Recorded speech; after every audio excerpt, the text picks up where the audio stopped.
여러분 안녕하세요. 부동산 보투칠성 김한쌤입니다. 학원에서 진행 중인 3, 4월 과정 확인 문제 5회차 해설을 시작하겠습니다. 확인 문제는 네이버 밴드 공지산 민법 김한쌤의 매주 1회씩 올려드립니다. 시작 전에 구독, 좋아요 꼭 누르시면 바로 합격합니다. 시간에는 점유권부터 공부하겠습니다. 1번 민법상 점유 설명 틀린 겁니다. 1번 점유자는 제일 끝에 추정한다 써있죠. 그럼 점유자는 좋은 게 다 추정되는데 무과실만 추정되지 않습니다. 그러니까 중간에 과실 없이 들어가면 틀리고 없으면 맞았습니다. 그럼 중간에 과실 없이 없기 때문에 1번은 맞았습니다. 뭐 2번은 X 볼 필요 없습니다. 3번이 300조죠. 200조죠. 점유자가 점유물에 대하여 행사하는 권리는 적법하게 보유한 것으로 추정합니다. 4번 악의 점유자는 그의 잘못 없이 들렸죠. 잘못으로 인하여, 과실로 인하여 과실을 훼손 또는 수취하지 못한 때 그 과실 대가를 보상해야 됩니다. 이게 정답이죠. 5번 점유자의 특정 승계인은 자기 점유와 전 점유자의 점유를 아울러 주장, 병합할 수 있고 하자도 승계합니다. 정답은 4번입니다. 이번 점유 설명 옳은 겁니다. 자, 1번은 제일 끝에 간접 점유자에게 점유권에 기한 방해배제 점유권이 인정되지 않는다. 무조건 틀렸습니다. 간접 점유자는 뭐든지 다 있다. 뭐든지 할 수 있다 하시면 돼요. 그래서 1번은 보나마나 틀렸습니다. 간접 점유 무조건 다 있다 하세요. 2번도 마찬가지죠. 취득시효 요건인 점유에 간접 점유 무조건 포함된다. 무조건 있답니다. 3번 소유권을 시효 취득을 주장하는 점유자는 자주로 추정되기 때문에 특별한 사정이 없는 한 자신 점유가 자주 점유에 해당함을 증명해야 한다 틀렸죠. 자주로 추정되니까 증명할 필요가 없습니다. 4번 선의 점유자가 본권에 관한 소에서 패소한 때 언제 악의가 되죠? 패소가 확정된 때가 아니고 소 제기 시부터 악의 점유자가 됩니다. 5번 양도인 즉 매도인이 등기부상 명의인과 동일인입니다. 동일이며 그 명의를 의심할 만한 특별한 사정이 없는 경우 그 부동산을 양수, 매수하여 인도받은 자는 과실 없는 점유자 맞습니다. 이 등기부상 명의자와 매도인이 동일인이죠. 그럼 그 등기부를 믿고 매수한 자는 무과실 점유로 추정됩니다. 정답은 5번입니다. 3번입니다. 갑은 그 X건물을 을에게 매도하여 점유를 이전하였고 을은 X건물을 사용수익하면서 X건물 보존 개량을 위하여 비용을 지출하였다. 갑을 사이 계약이 무효인 경우 설명 옳은 겁니다. 그럼 무효에서 점유로 화살표하면 이 점유는 취득 원인이 무효죠. 무효는 처음부터 아무 효력이 없기 때문에 이 점유는 본권이 없는 점유입니다. 따라서 본권 없는 점유율이 나온 순간 이게 201조부터 203조에 해당하는 점유자와 회복자 관계를 풀라는 말입니다. 왜냐하면 점유자와 회복자 관계는 본권 없는 점유자에게 물권적 반환 청구할 때 적용되거든요. 자, 1번 을이 악의인 경우에는 과실 수취권이 없죠. 선의 점유자만 과실을 취득할 수 있습니다. 2번 선의 을은 갑에 대해서 통상 필요비 상환을 청구할 수 없습니다. 선의 점유자는 과실을 취득하죠. 과실을 취득하기 위해 들여야 할 돈, 통상 필요비는 상환 청구할 수 없습니다. 을은 납물건인데 과실을 취득하죠. 따라서 통상 필요비는 청구할 수 없게 됩니다. 3번 가액 증가가 현존한 경우에 을은 갑에 대해서 유익비 상환을 청구할 수 있다. 이게 정답이네요. 유익비는 가액 증가가 현존할 때 행사할 수 있죠. 반면 필요비는 가액 증가 현존할 필요 없습니다. 4번 선의을은 갑에 대해서 점유 사용을 하는 이익을 반환 의무가 없습니다. 선의 점유자는 법에서 과실을 취득하라 그랬죠. 따라서 갑에 대해 부당이득 반환 의무가 없습니다. 5번 을의 비용 상환 청구권은 비용 지출한테 즉시 들렸죠. 필요비와 유익비는 모두 반환 청구 받거나 반환할 때 그때 이행기가 도래합니다. 정답은 3번입니다. 4번 점유자와 회복자 관계 설명 옳은 겁니다. 1번 악의 점유자가 점유물 과실을 수취하여 소비한 경우 특별한 사정이 없는 한 그 과실가를 보상해야 됩니다. 2번 은비는 악의하고 똑같이 봐요. 그럼 은비 악의 점유자는 점유물을 과실 수취할 권리가 없습니다. 선의 점유자만 있습니다. 3번 점유물 전부가 점유자의 책임 있는 사유로 매실된 경우 선자 현존이죠. 선의 자주 점유자는 특별한 사정이 없는 한 그 멸실로 인한 손해 전부 들렸죠. 현존 상태만 배상합니다. 4번 점유자는 특별한 사정이 없는 한 회복자가 점유물에 반환을 청구하기 전 반환 청구한 때죠. 한때. 그다음 그 점유를 반환할 때입니다.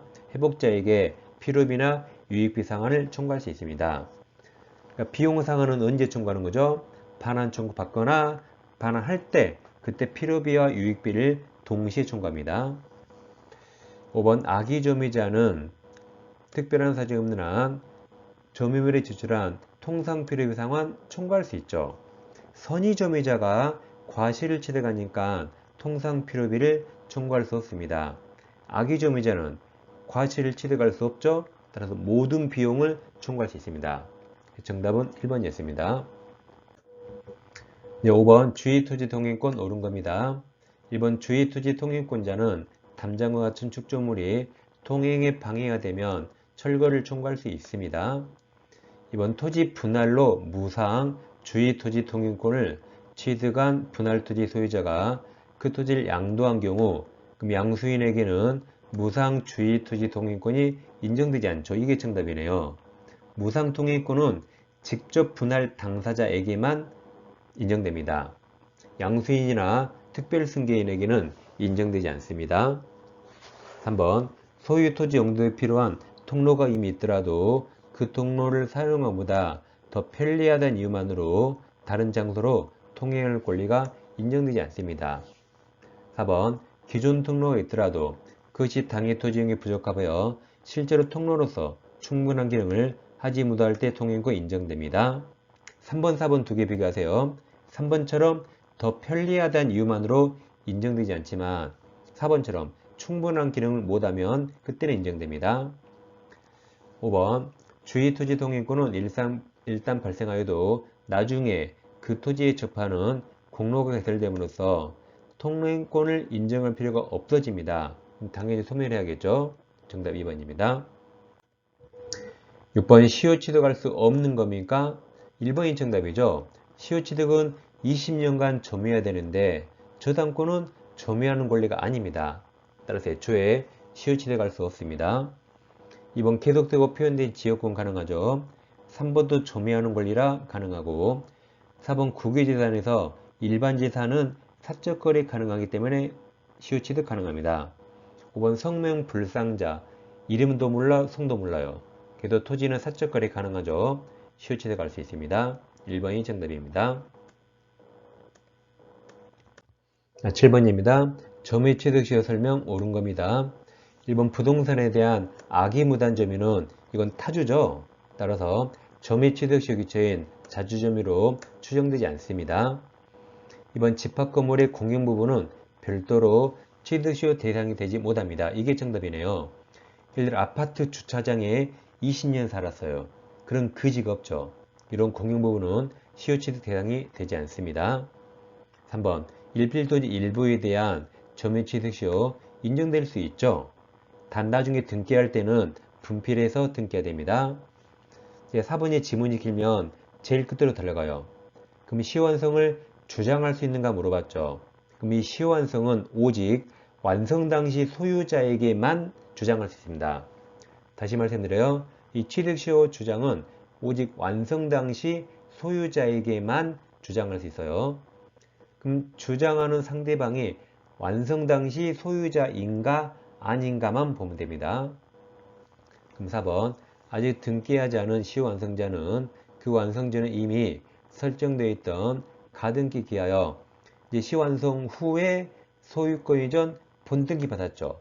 이자는 완성 후 소유자라 이자에게 시효 완성 주장할 수 없습니다.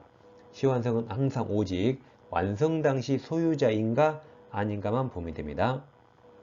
5번 부동산에 대한 압류 또는 가압류는 점유취득시효를 중단시키지 않죠. 이건 등기부의 압류 가압류였죠. 점유 상태를 파괴시킨 게 아니죠. 따라서 취득시효 중단 사유가 아닙니다. 정답은 2번입니다. 8번 취득시효 설명 틀린 겁니다. 1번 성명불상자의 소유물도 시효 취득 인정할 수 있습니다. 2번 국유지산도 취득시효 기간 동안 계속해서 일반 지산인 경우 사적거래 가능하죠. 그럼 취득시효 대상이 됩니다. 3번은 오히려 점유권 문제죠. 3번 점유자는 자주점이라고 입증할 책임이 없습니다. 자주로 추정됩니다.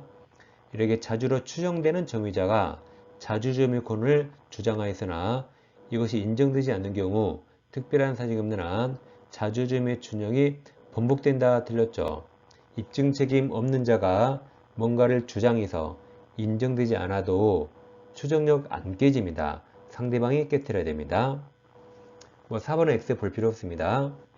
5번 취득시효 완성 후 소유권 이전 등기를 마치지 않은 시효완성자는 소유자에 대하여 취득시 기간 중 점유로 발생한 부당이득 반환 의무가 없습니다. 시효완성하면 20년 전으로 소급해서 그때부터 소유권 취득 효력이 발생합니다.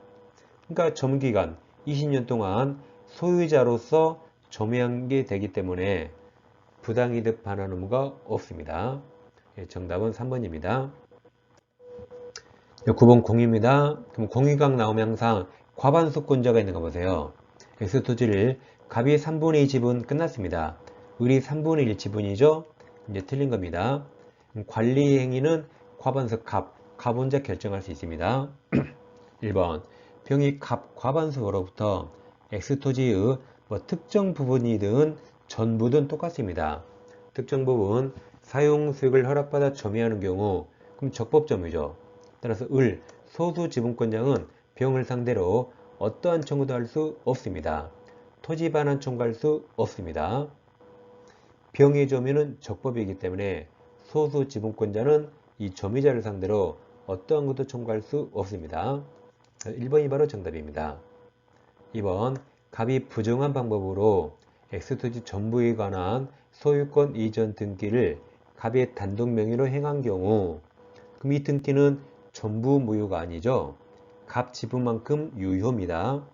따라서 을은 갑을 상대로 자신 지분 비율 맞아서요.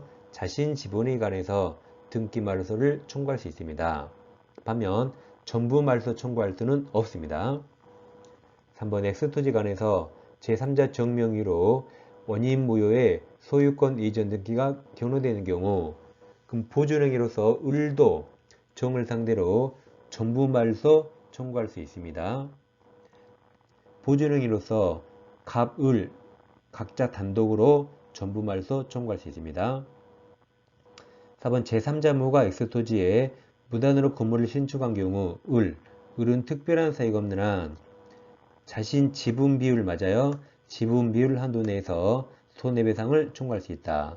손해배상은 보존행위가 아니라 손해배상은 돈으로 청구하죠. 그럼 돈이 곧 지분입니다.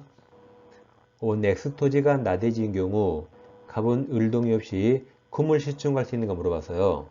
그럼 건물 신축은 관리 범위를 벗어나죠. 처분행위입니다. 과반수 갑도 을 동의 없이 할 수가 없습니다. 이건 처분행위라 전원동의 얻어야 됩니다. 그래서 1번이 정답입니다. 10번 공동소유 설명 옳은 겁니다. 1번 공유자끼리 지분을 교환하는 것은 지분권 처분 맞죠? 처분이므로 이를 위해서 교환 당사자가 아닌 다른 공유자 동의가 필요 없습니다. 지분 처분은 자유가 되는 거죠. 2번 부동산 공유자 중 일부가 자신 공유지분을 포기했다. 이건 법률행위라 등기해야 되죠. 등기하지 않아도 들렸죠. 등기해야 됩니다. 3번 합의자 중 1위는 다른 합의자 동의 없이 자신의 지분을 단독으로 제3자에게 유효하게 매도할 수 없습니다. 합의는 동업관계이기 때문에 지분 처분도 나머지 합의자 전운동이 얻어야 됩니다. 4번 합의물에 관하여 경로된 원인 무효 소유권 이전 등기 말소를 구하는서는 이건 보존행위죠. 공의와 똑같이 합의자 각자 할 수 있습니다. 5번 법인이 아닌 종중이 그 소유 토지 매매를 중개한 부동산 중개업자에게 중개 수수료를 지급하기로 약정을 체결한 것은 이건 뭐 한 거죠? 종중이 중개 수수료 돈 주기로 약정한 거죠. 이건 단순한 채권 채무 부담 행위입니다. 돈 주기로 약정한 건 그냥 채권 채무 부담 행위입니다. 이것이 총이물의 관리 처분 행위가 아닙니다. 총이물의 관리 처분 행위는 총이물 그 자체의 처분 행위를 말합니다. 이건 총이물 그 자체의 처분 행위가 아니라 단지 종중이 돈 주기로 약정한 거죠. 이건 단순한 채권 채무 의무 부담 행위에 불과하고 총이물 자체의 관리 처분이 아닙니다. 정답은 4번입니다.